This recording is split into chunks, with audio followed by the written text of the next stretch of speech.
Hello everyone!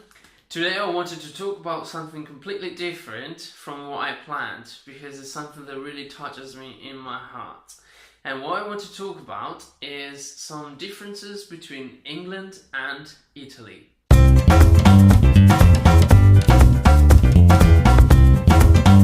So the first thing I want to talk about is personal space. Now, for Italian people, personal space, it's a myth. It's something that they don't even know that exists. I'll give you an example, and imagine yourself on a bus, and you will get a range of people that goes from the normal ones, the most normal ones that are pretty much just like elbowing you in the eye, or just you're sitting between two friends and they want to talk to each other and they just don't even care you there and just lean on you or just touch you anywhere, you know, it's quite weird. And you also get people that stare at you throughout the whole journey on bus ride or train ride or metro ride.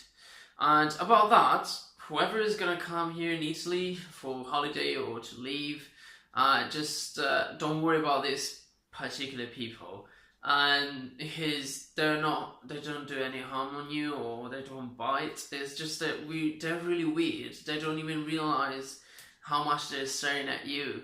You know, it's kind of creepy sometimes, but they just think they're invisible. That's the problem. And then you can get to the most nasty ones, such as smelly armpits or just people leaning on you without even carrying you there.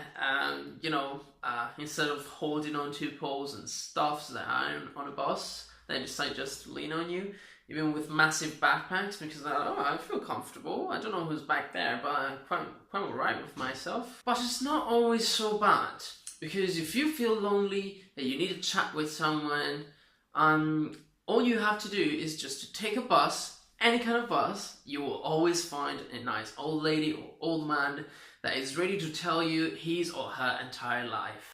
Now, for English people, they actually know what personal space means.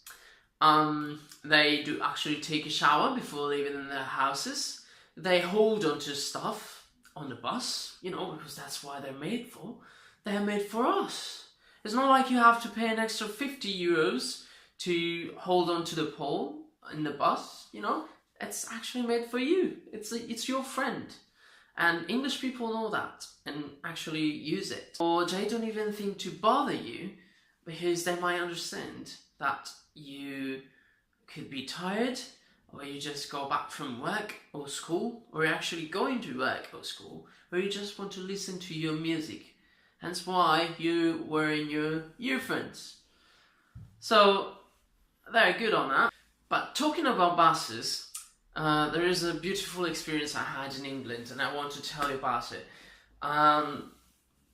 So a while ago I was in England and I was waiting for a bus at a bus stop, and I saw the most beautiful thing I could ever see in my life. So after 5 minutes of waiting, finally the bus came, but it didn't stop. It was completely dark. So it went past, but you know where you see the number and the direction of the bus? There was wrote, and I quote, "Sorry, I'm not on service." Now that really touched my heart. I was really emotional. I got tears in my eye. I was like, I can't believe they were actually apologizing.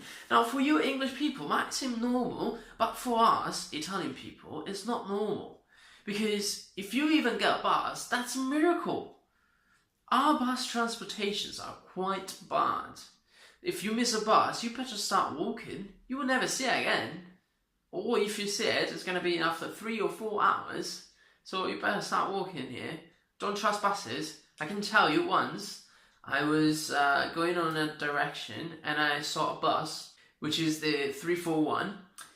And I used to wait for that bus, but it never comes. And I still remember, I was going the opposite direction. And I decided to take it for only 2 stops so that I could actually go around and say, I actually got the 341. Because it's such a miracle if you get it. So another thing I want to talk to you about, the differences between Italy and England, and it's the last one, even if there are a lot more, but for now I want to stop right here, is something that I like more from Italy, and is the way we introduce ourselves or say hi to people. Because I noticed that in England you just pretty much shake your hand or just wave from far away with both families or friends or people that you just met. When in Italy, if you meet a person for the first time, you shake your hand at first, but then the same day, when you say goodbye to that person, you already go and kiss their cheeks. Although sometimes we go a little bit too far with these things, because when I have, for example, my family reunions, we're quite a lot, and it's quite crazy actually, because we're pretty much like 50s and just the closest relatives.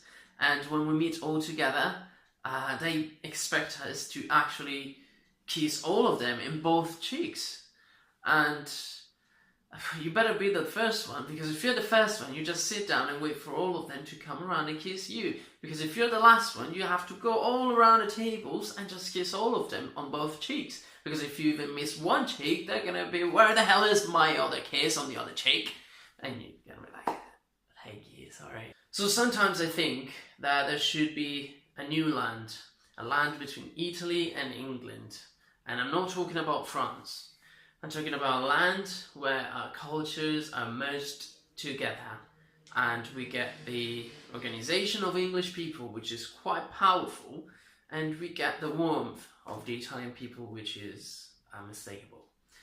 And we could call it even Italish.